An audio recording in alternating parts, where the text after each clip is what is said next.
announcements.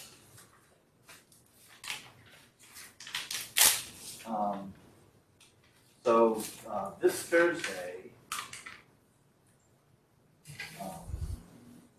before class will be virtual. I am so on Friday I'll be visiting Mississippi State to give a talk there. So I'm heading up the day before. So I'll be conducting this class from my hotel room there. Okay. Still through Cisco WebEx, as always. Okay. So for those of you who are doing it now, it's not going to be any different for you. Okay. So I did some grading over the weekend. I know that I still have a significant and growing backlog, but each week I'll eat into it. I still want you all to keep the submissions coming, so that you don't have a mad rush at the end of the semester. The end of the semester is stressful enough as it is. Okay. Now, last week I talked about numerical differentiation, how to approximate a derivative of a function at a point. So starting this week and going into next, actually, see how much time will I be spending on this? Okay, so for the next 2 weeks, I'll be talking about how to approximate the definite integral. And some of the ideas for differentiation will be helpful in this setting too. So here's a problem that we're looking to solve. That we're given a function f of x, and we're given an interval ab. So we just want to approximate the integral of f of x on the interval ab. So we're just looking for the area under the curve.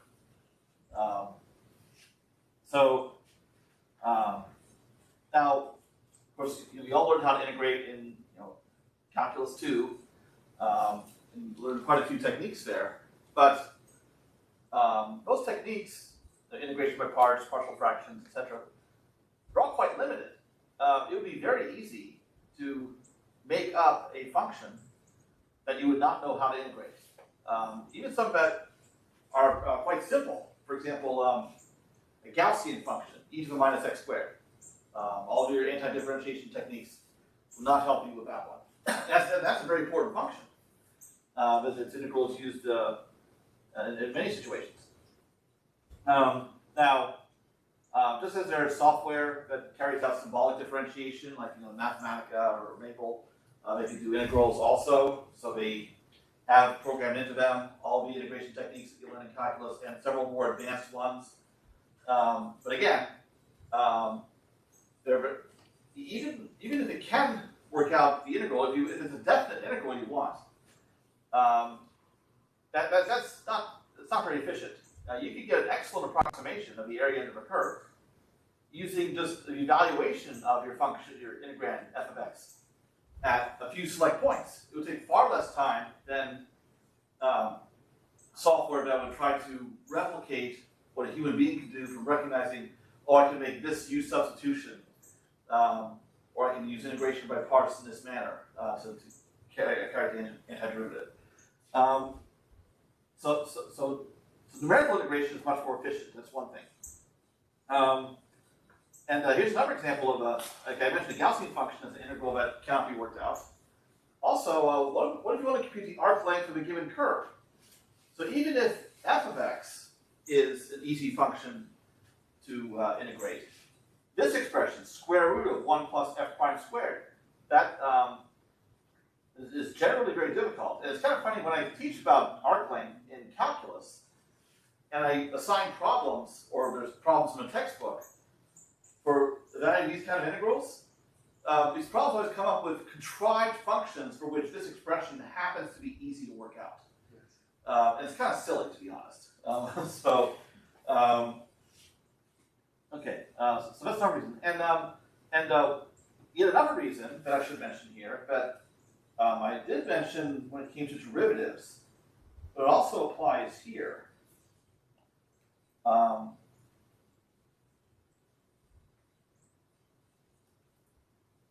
you don't even have f of x.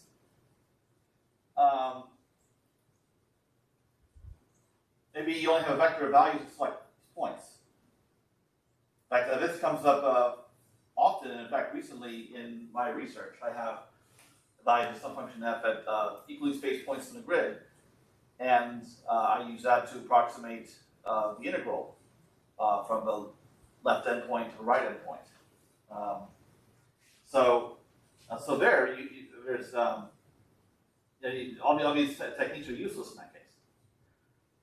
So what are we going to do? The answer is quadrature. So what we have here, this is a general form of a quadrature rule that approximates the area under the curve. And so you can think of this, and this is where the term quadrature comes from. Each of these terms in the summation can be thought of as the area of a rectangle. The f of xi is the height of a rectangle, and then wi is the width. So what you're doing is you're plugging in x values into f, xi, so x1, x2 up to xn. Those are called the nodes. And then these numbers of w sub I, those are called the weights. So the nodes and weights together define a quadrature rule. And then you're going to have some error. And in certain cases, we'll be able to get an expression for that error, just like we've gotten error formulas for derivatives and interpolation problems like that. So the goal is to evaluate f at as few points as possible while still maximizing accuracy. So right there we have criteria that are competing against each other. Because if you think of the integral, its definition as the limit of a Riemann sum. The more rectangles you have in your Riemann sum, the more accurate your Riemann sum will be as an approximate integral. So that suggests using more nodes. But then that's inefficient. For efficiency, we want to use fewer nodes. So, in fact, although we could always approximate this integral by a Riemann sum for a given number of rectangles, in general, that's not a good approximation. You can get a lot more accuracy with a lot less computational effort. In fact, one of the explorations from this section has you compute some Riemann sums to get an idea of just how inefficient it can be. And what we'll find in some cases, we can make the number of nodes surprisingly low and still get very good accuracy, at least in some cases.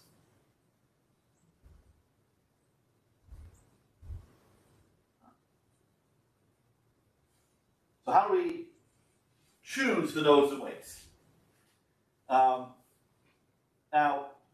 here we use an approach that actually works well for other problems when designing numerical methods. First, you ask, when is the problem that you're solving easy to solve? For example, what functions are easiest to integrate? Polynomials. Yes, and that is what we're going to use. It's not the only possible answer. You can also use, for instance, sines and cosines. Yes. But we'll go with polynomials.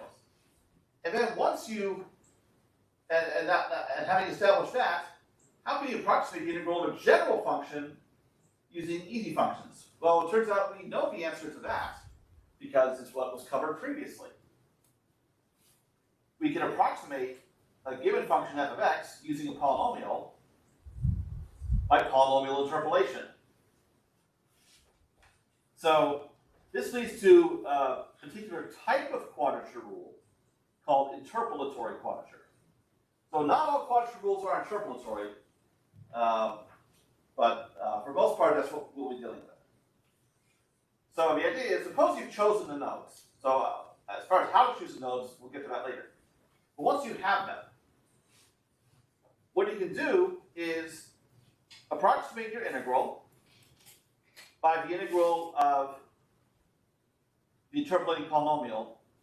So if you have n nodes, or these n nodes, then your interpolating polynomial will be of degree at most n minus 1. now this, being a polynomial, you can integrate it exactly. So what we're saying is the approximation of the integral is given by the integral of the approximation of f. So now what I'm going to do is write the interpolated polynomial in Lagrange form. That's what gives me this. So here we have Lagrange polynomials, and then the coefficients are just the values of f at the nodes. So then what I do is I use the linearity of the integral. I can pull out this summation. And these, f of xi, those are constants, because we're integrating with respect to x. But this is f of xi. So I can pull those out too. So now I have this. So what do we have here? We have a summation of values f at each of the nodes times these numbers. These are the weights. So anytime you have an interpolatory quadrature rule, once you've chosen the nodes, the weights are determined by this formula. They're just the integrals of Lagrange polynomials.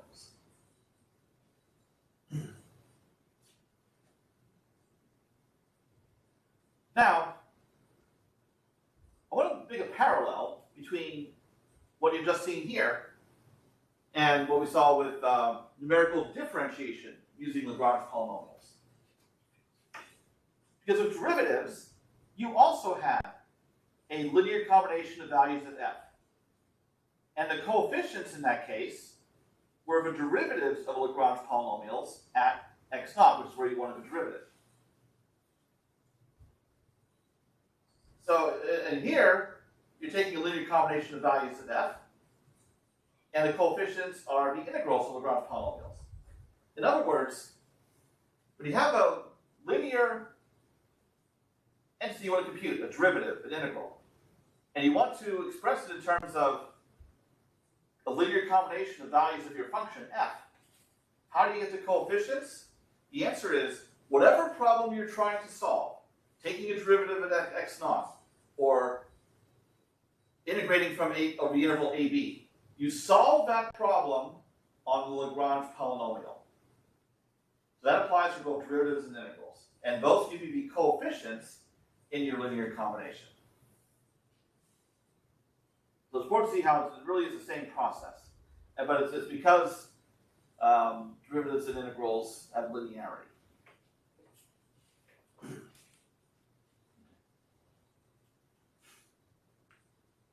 Now, an important term regarding interpolatory quadrature rules is called the degree of accuracy. So that is the highest degree of polynomial that is guaranteed to be integrated exactly by your quadrature rule. So in other words, if you substitute an f of x, that f of x equal to some polynomial, if you know the polynomial will be integrated exactly, no matter what the coefficients are, then the degree of that polynomial is less than or equal to the degree of accuracy. So if your quadrature rule has n nodes, the degree has to be at least n minus 1, because the integral of f is approximated by an integral of some polynomial of degree n minus 1. And then this polynomial is integrated exactly. So any polynomial of degree up to n minus 1 can be integrated exactly by an n node quadrature rule. Now it's possible that the degree could be higher. In some cases it is. But it will never be lower. So this you can always count on. N nodes, degree is at least n minus 1. And it's because the integral of this is done exactly. Because if you polynomial of the right degree, the interpolant and f are equal.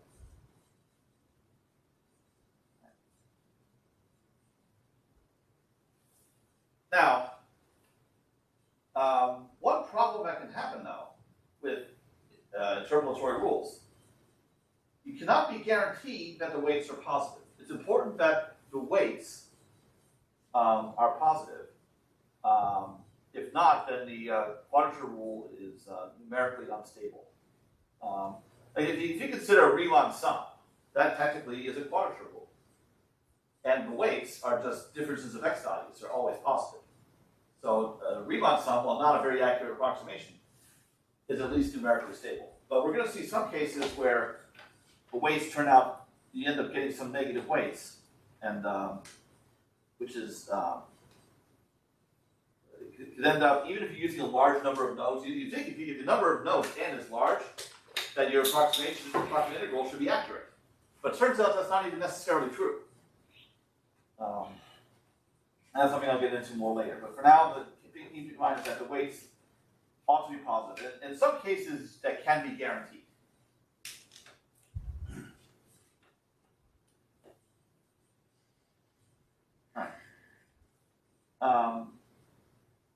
Now, I mentioned sensitivity when it comes to derivatives. It was found that numerical differentiation is ill-conditioned. So what about integration? So we can look at forward error and backward error for integrals also. So, so here integrating, trying to approximate the integral of f on AB.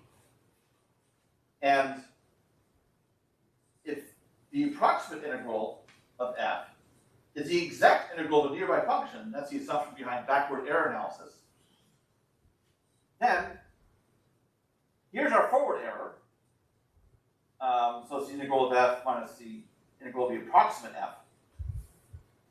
But then the backward error is the difference between f and its approximation. So in this case, I've chosen the maximum value. So you can think that's basically an infinity norm of the difference between f and fn. So the largest deviation on the interval AB, that's the backward error.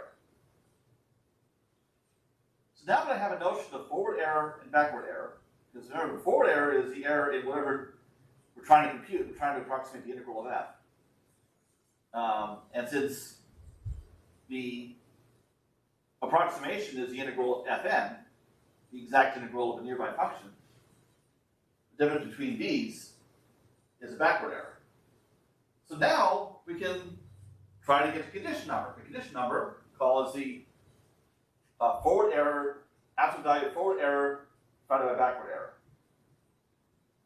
So in this case, I'm just sticking with absolute forward error and absolute backward error just for simplicity. So now I can go ahead and work this out. So upstairs we have the integral. Downstairs we have the difference between f and fn. But now what I can do is get an upper bound for this integral.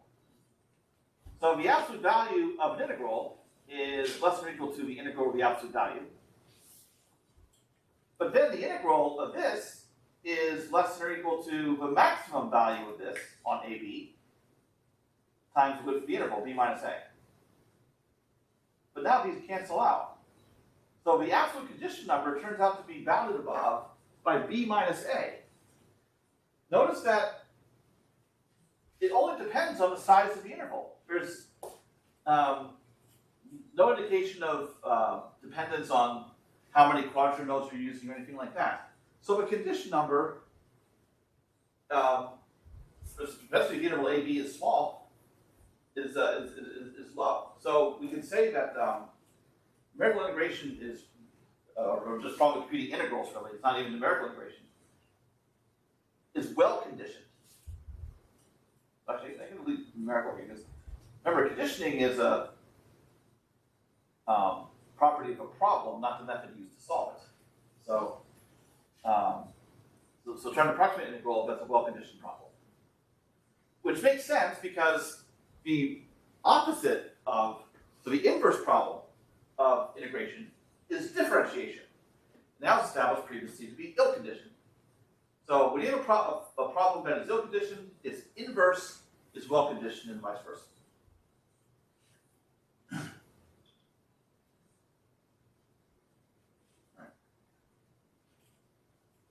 So I haven't talked about any specific numerical integration methods just yet. I'm about to. But are there any questions first?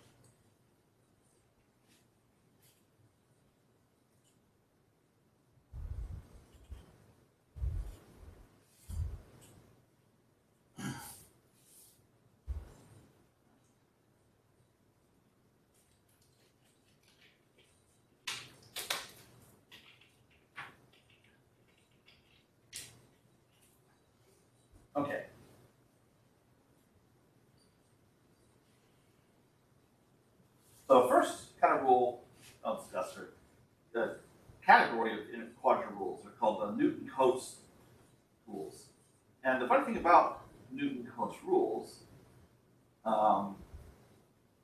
is, okay,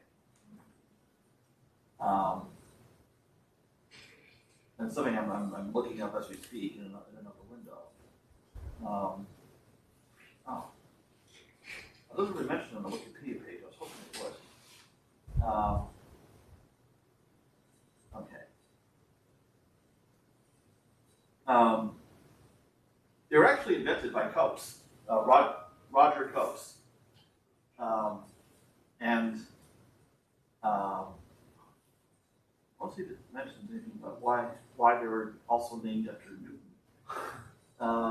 Everything, give credit to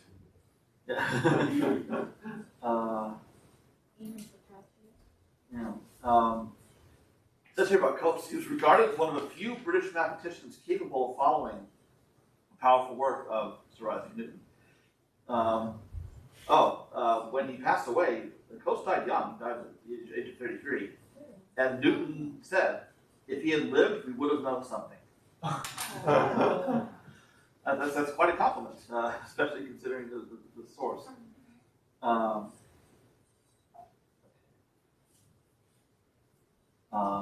It's super weird that most geniuses die really young and mathematicians like that.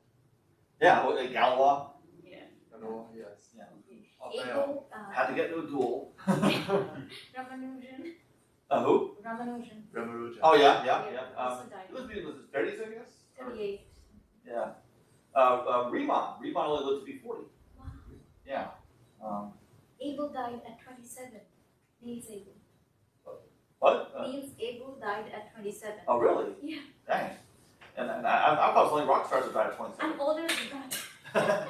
Yeah, because we had Janis Joplin, Jimi Hendrix also died at 27. I didn't know that the cursed age also applied to the math world. Yeah, that's huge. Go figure. At least my advisor lived to be 75. Robert had sent me something just on the subject that, not funny, but not funny. Do y'all know, I don't know these people, but Ludwig Boltzmann, who spent much of his young life, this was in the intro of a textbook. Oh, I know about this. Go ahead. Okay, yeah, it was Ludwig Boltzmann, who spent much of his life studying statistical mechanics, died in 1906 by his own hand. Paul, you know how to say, Ernst? I don't know. Okay, carrying on his work, died similarly in 1933. Now it's your turn to go study statistical mechanics. Yeah. Does it say what the next line is? Let's see. Oh no, I lost the picture. Okay, so after it says, now it's our turn to study statistical mechanics. Well, then he boxed it, so the next line's blocked. But he's just saying that one dude committed suicide, and then the next guy carried it on, committed suicide. Now it's your turn to study this material. Okay, the next line is, perhaps we should proceed cautiously. Okay, that part, since he boxed it, was blacked out. Oh, okay. Yeah. Mm-hmm. But not finding anything about why it was, even though they're developed by Cotes, why it was also named after Newton. Well, just like how Gauss had no role in the development of Gaussian elimination. Okay, I was hoping for some enlightenment there, but it did not happen. So I guess you've read this textbook, or worked out of that textbook. Do you remember that? No, I've seen this post. Oh, okay. Yeah. Which book is it? Statistical mechanics something. Let's see. Thermodynamics. True, maybe. Well, just like one time someone had tweeted name a book that brought you to tears, and someone answered some book about physics. Yeah, I've seen at least that or something very similar. So then the author responds and said, "I'm sure there were tears of joy." That's pretty good.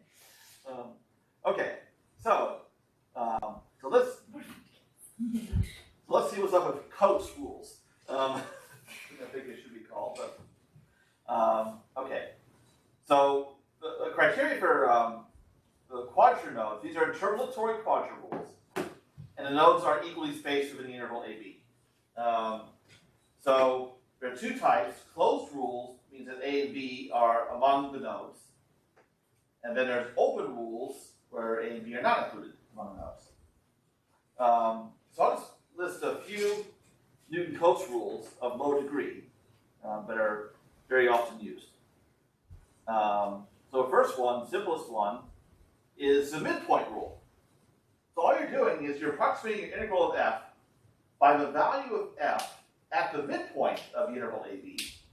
So that's like the height of your rectangle. So basically approximating the area under a curve by a rectangle. And the height of a rectangle is f at the midpoint, and then the width is b minus a.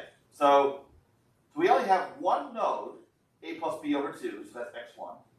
And then we only have one weight that goes with it, and that's b minus a. So what you're doing is you're approximating f of x, your integrand, by a constant function. The constant is the value of f at the midpoint. So it's a very crude rule. But what's interesting is, as I mentioned, if you have a interpolatory quadrature rule of n nodes, the degree is at least n minus 1. Well, here we only have n equal 1. So it says, okay, it has degree at least 0. But the degree is actually 1. So this, even though we have a constant function, this rule integrates linear functions exactly. And the reason is because we've chosen the midpoint. The symmetry that we get leads so the deviation of this constant function from a linear function on AB, you get an error from the left, an error from the right, and those cancel out. Okay. Next, a very often used rule is the trapezoidal rule. So that is a closed rule of two nodes. The nodes are just the endpoints A and B. And then the weights are b minus a over 2. In general, the weights will add up to b minus a, because obviously you want your quadrature rule to be exact for a constant function. If you're integrating a constant function, your quadrature rule will give you a constant times the sum of the weights. So the sum of the weights must be b minus a. So in this case, you're approximating your function, your integrand f of x, by a linear function. And I've written out what the linear function is here using Lagrange polynomials. And then that gets integrated exactly. So this is the approximation. So the area under a curve, defined by f of x, is approximated by the area of a trapezoid. So here we have the heights of a trapezoid, f of a and f of b, the values of f at the endpoints. You have the width b minus a, and then you divide by 2 to get the area of the trapezoid. And this also has degree of accuracy 1. So notice, one node, degree 1. Two nodes, also degree 1.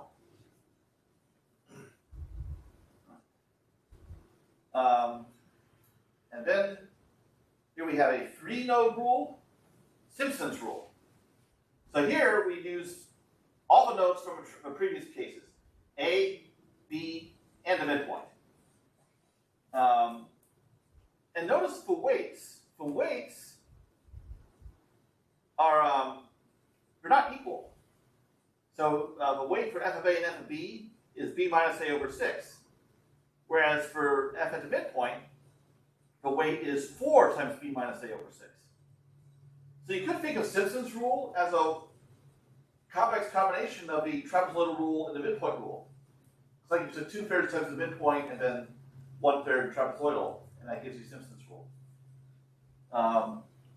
So this is the approximation of f that's being integrated using Lagrange form.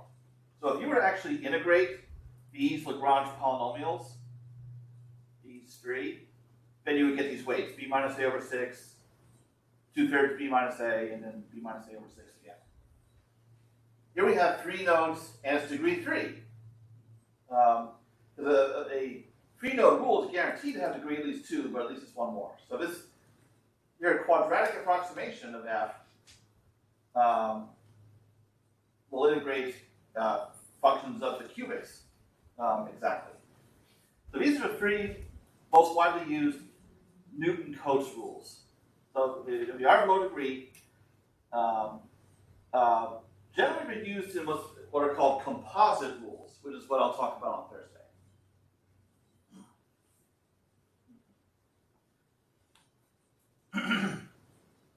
But it's interesting how having its unequal weight ends up giving more accuracy.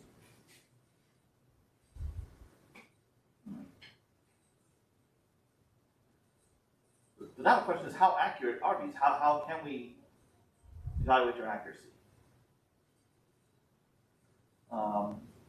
So to get an error formula, the idea is that the error in the integral, the error in your approximation, is the integral of the error, because all of these rules are based on polynomial interpolation. So really what you need to do to get the error is you take the integral over AB of the polynomial interpolation error. And I will show you that for the trapezoidal rule. So here's your exact integral, and then here's your approximation. So you're taking a polynomial that interpolates f at the points a and b, and then you integrate that. So the error formula for polynomial interpolation, so this theorem from the chapter on polynomial interpolation, gives you this. So f double prime at an unknown point over 2, and then times x minus a, x minus b. So now we could stop here, but if we could get a more concrete formula, of course, that would be nice. And fortunately, we can't. The reason why is this part, x minus a times x minus b, does not change sign on the interval AB. So inside the interval AB, this part is always positive. This part is always negative. So the product is less than or equal to 0 on AB. So because it does not change sign, we can use what is known as the weighted mean value theorem for integrals, which is covered, well, can be covered in calculus, although a lot of instructors probably skip it. Okay. Now, I'll show you how it's used, but then I'll talk more about the weighted mean value theorem in general. So what you can do is, the weighted mean value theorem says that because this part does not change sign, this part you can pull out, evaluate it at an unknown point that lies within AB, and then you still have the integral of the rest. And because this part is known, this integral can be evaluated. And then we'd have an error formula. But before dealing with that, I want to talk about mean value theorems. So one mean value theorem that your calculus instructor definitely would have taught is this one, the mean value theorem for derivatives. That if f is continuous on AB and differentiable on AB also, then we have this expression that this difference coefficient is equal to the derivative of f at some unknown point in between. And I always find it comical that in calculus textbooks, the only problems they tend to give about the mean value theorem are ones where they give you an f and then tell you to find the unknown point at which these are equal, which really has nothing to do with the purpose of mean value theorem and how it's actually applied. But the point is, we can express the difference of function values in terms of the difference of the x values times the derivative at some point. And it's very useful for error analysis and other related problems. So from the mean value theorem for derivatives, we can get the mean value theorem for integrals. Let's suppose that your function f is some antiderivative. Then from a mean value theorem for derivatives, we get the mean value theorem for integrals. So f of b minus f of a is equal to its derivative at an unknown point, that's b minus a. So now we have, so this part right here, this is the mean value theorem for integrals. That the integral of g is equal to g at an unknown point, that's b minus a. So another way of putting it is, this is the area under a curve, g of x. So that is equal to the area of a rectangle, where the width is b minus a, the height comes from a value of g at some point in AB. Now, this is like a regular mean value theorem for integrals. But what we want is weighted mean value transfer intervals. So it's a generalization that if this is your integral, and if it is known that g does not change sign on the interval ab, then you can pull out f at an unknown point, and g stays behind. But then if you can evaluate this integral, then that gives you a useful formula. So that's what I'm going to do. We can go ahead and evaluate this integral. And what I've done here is made a U-Substitution. So it's just a linear transformation that maps the interval AB to the interval 0 to 1. So then when you do the U-Substitution, you have this simpler integral to evaluate. So once you do that, then after some tedious algebra, this is what you get. So now I can use this. If I go back, this is the error formula I had before. So now I can replace this part with the expression that I got from evaluating this integral. We have a 2 in the denominator here, and then I have minus b minus a cubed over 6. So now I have this. So this is my error in the trapezoidal rule. So f double prime minus f double prime over 12, b minus a cubed. Okay. Where the second derivative is evaluated at some unknown point between a and b. Now, a couple observations. First, it's proportional to the cube of the size of the interval. So if the interval is large, the error can be extremely large. So it sounds like this is an awful rule, but if we use it in a composite fashion, where you take the interval AB and you divide it into subintervals that are small, and use like a trapezoidal rule of each subinterval, then you can get something very accurate. And that's what I'll cover on Thursday. Also notice we have a second derivative. So this is another way to see that if function f of x is a linear function, the trapezoidal rule will be exact, because its second derivative is 0. Okay, now, yes. Possibly I'm just being clumsy, but what happens if g exchanges sign on AB? Okay. Well, this doesn't hold. But then you can't guarantee that this is possible. That it might not be equal to this integral times the value of f at some point.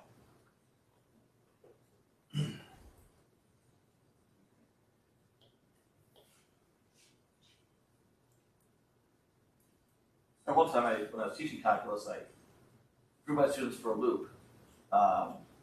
Because one of the theorems that you learn, and it's also very important in numerical analysis too, is the intermediate value theorem.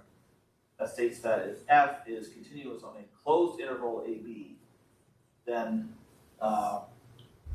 for any y value between f of a and f of b, then there's some unknown point in AB where f assumes that value.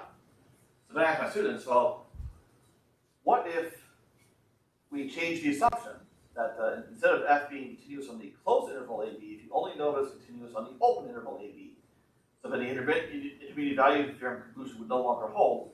So what statement can you make instead? And they had some difficulty with that. But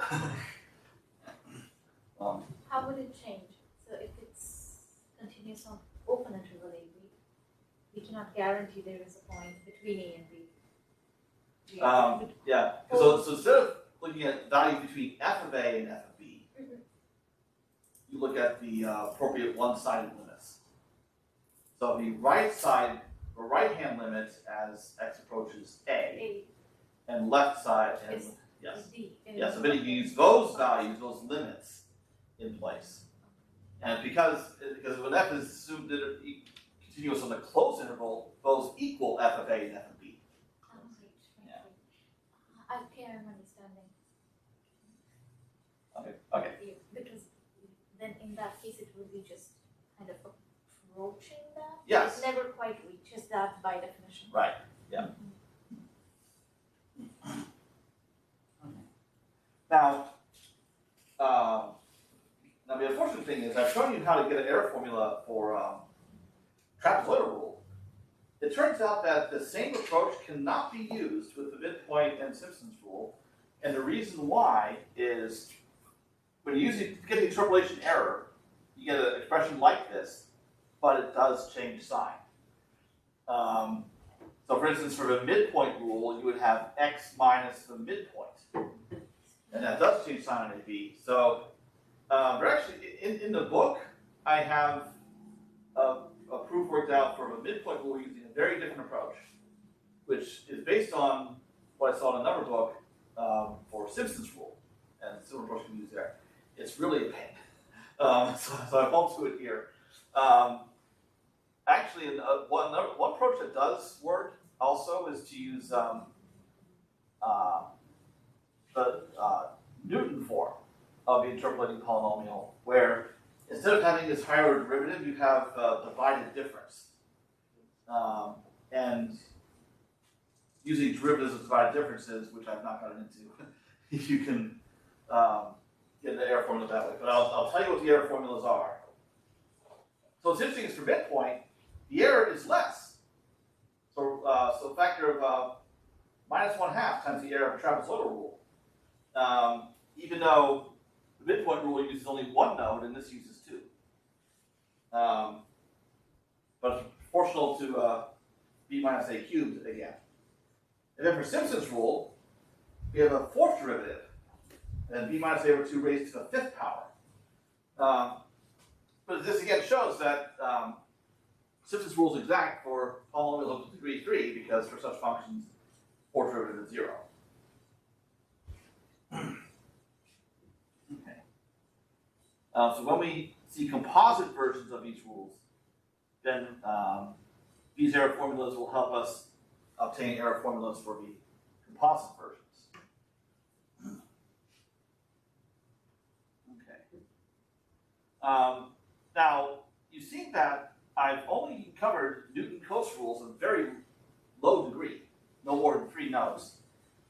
You might think, okay, if I use more nodes, equally spaced, so higher order Newton-Cotes rules, that should give you more accuracy, but there's a problem. Eventually you get negative weights. It's actually been proven that if n is greater than or equal to 11, that you cannot get a Newton-Cotes rule that has all positive weights. So in fact, if you were to approximate an integral by computing using an n-node Newton-Cotes rule, and then let n go to infinity, you would find that your approximate integrals would not converge to the actual value, to the exact value. And it's because of having these negative weights. Whereas there are other kinds of quadrature that we'll see later, where if you increase the number of nodes, you do get conversions. So that's why people only deal with low degree Newton-Cotes rule, because you have that guarantee of positive weights. And I tried this out, that as soon as n gets to like around 8 or so, it depends on whether a rule is open or closed, that you can start seeing negative weights. So that's unfortunate. But should not be surprising, because the nodes are equally spaced. And what goes badly with equally spaced points that we saw earlier? Yes. Was it wrong? Run gives an example. Yes. Because what are we doing? We're approximating the integral of f by computing the exact integral of a polynomial that interpolates f. And if we're using equally spaced points for that interpolation, we know that the error f minus the interpolate is going to be large. Therefore, the error in the approximate integral is also going to be large. So, But how about we use Chebyshev nodes? yes, in fact, I was just about to mention that. So, good segue there.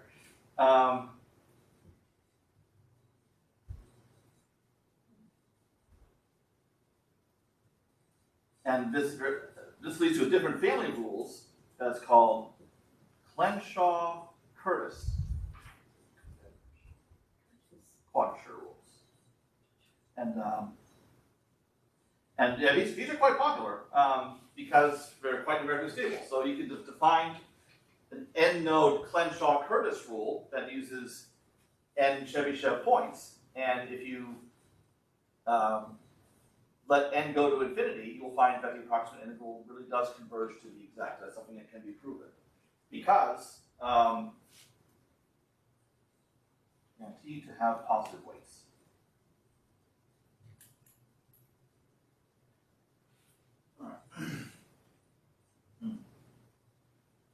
Okay, so that's something you can Google for more information on.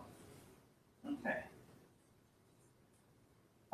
My favorite quadrature rules, yes, they play an important role in my research, are Gauss quadrature rules. That's something that I'll cover next week.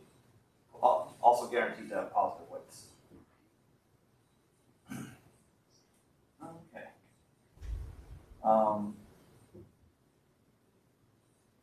Well, I'm actually come to the end of my notes. So that leaves time for questions about anything.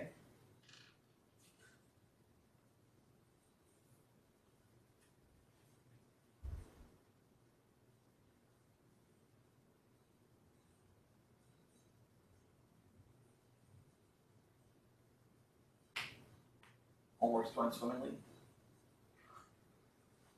or just not being done, or maybe not being graded, which I know I need to get to. Some of you jumped ahead.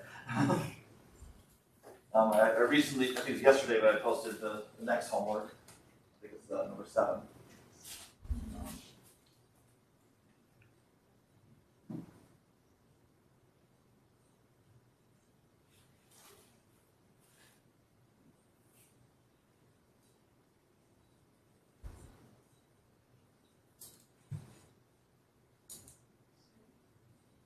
Anything from the virtual crowd?